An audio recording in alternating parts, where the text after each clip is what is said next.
तर एक मोठी बातमी समोर येते। नगर परिषदांची मतमोजणी ही 21 डिसेंबरलाच होणार आहे अशी मोठी बातमी समोर येते।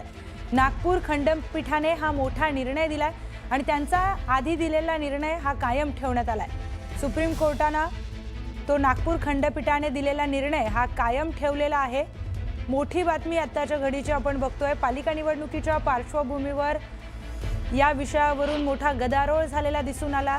मुख्यमंत्र्यांनी देखील त्यांची नाराजी व्यक्त केलेली होती, त्याचबरोबर विरोधकांनी देखील निवडणूक आयोगावर नाराजी व्यक्त केलेली आणि त्याच संदर्भामध्ये याचिका देखील दाखल करण्यात आलेली होती।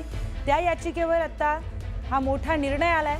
नागपूर खंडपीठाने जो निर्णय घेतलेला होता नगर परिषदांची मतमोजणी आणि निकाल हा 21 डिसेंबरलाच लागणार असण्याचा जो निर्णय नागपूर खंडपीठाने घेतलेला त्याच निर्णयाला सुप्रीम कोर्टाने कायम ठेवलेला आहे।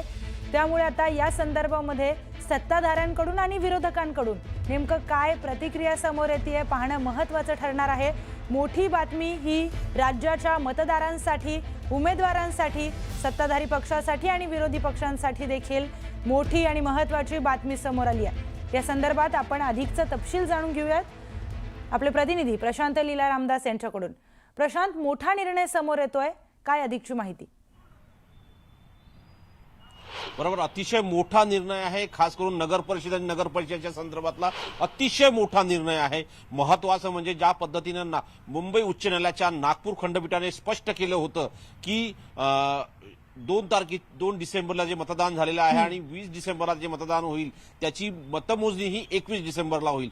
त्या विरोधामध्ये आज सुप्रीम कोर्टामध्ये याचिका दाखल करण्यात आली होती आणि या याचिकेवरती भारताचे सरन्यायाधीश न्यायमूर्ती सूर्यकांत यांच्या द्विसदस्यीय खंडपीठापुढे ही सुनावणी झाली। त्या सुनावणीमध्ये सुप्रीम कोर्टाने स्पष्ट केलं की जरी 20 तारखेला मतदान होऊ शकलं नाही तरी 2 डिसेंबरला झालेल्या मतदानाची मतमोजणी आता पुढे ढकलता येणार नाही। ती मतमोजणी तुम्हाला 21 डिसेंबरलाच घ्यावी लागेल आणि सोबतच त्यांनी हे स्पष्ट केलं की नागपूर खंडपीठाने जो निर्णय दिलेला आहे त्या निर्णयाच्या संदर्भात ज्या पद्धतीनं सुप्रीम कोर्टाने डायरेक्शन दिलेले आहे की येत्या 31 जानेवारीच्या पूर्वी संपूर्ण स्थानिक स्वराज्य संस्थांच्या निवडणुका घ्यायच्या आहे, हे सुद्धा आता हायकोर्टाने लक्षात घ्यावं असं देखील स्पष्टपणे बजावलेलं आहे। आणि महत्त्वाचं म्हणजे हे सांगितलं आहे की 20 तारखेला कुठल्या कारणास्तव जर मतदान होऊ शकलं नाही तर त्याची त्या दिवशी मतमोजणी पुन्हा तुम्हाला पुढे ढकलता येणार नाही। तुम्हाला मतमोजणी ही आता 21 डिसेंबरलाच घ्यावी लागेल।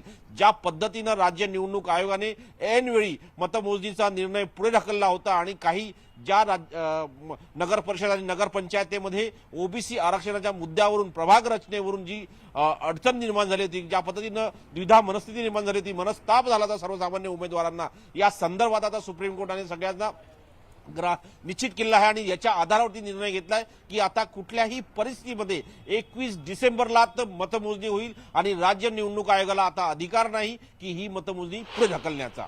निश्चितच प्रशांत, ही मोठी बातमी आता समोर आलेली आहे। सुप्रीम कोर्टाने नागपूर खंडपीठाचा निर्णय हा कायम ठेवलेला आहे आणि प्रशांत, जसं की तुम्ही सांगितलं, काही कारणास्तव जर 20 डिसेंबरला मतदान झालं नाही तरीही 2 डिसेंबरचं मतदान त्याचा निकाल हा 21 डिसेंबरलाच लागणार आहे। मतदारांसाठी, उमेदवारांसाठी मोठी बातमी आहे। प्रशांत, आणखी एक महत्त्वाचा प्रश्न, सर्व पक्षांच्या नेत्यांनी निवडणूक आयोगाविरोधात नाराजी व्यक्त केलेली होती याच निर्णयासंदर्भात, आता त्यांची काय प्रतिक्रिया असणार आहे?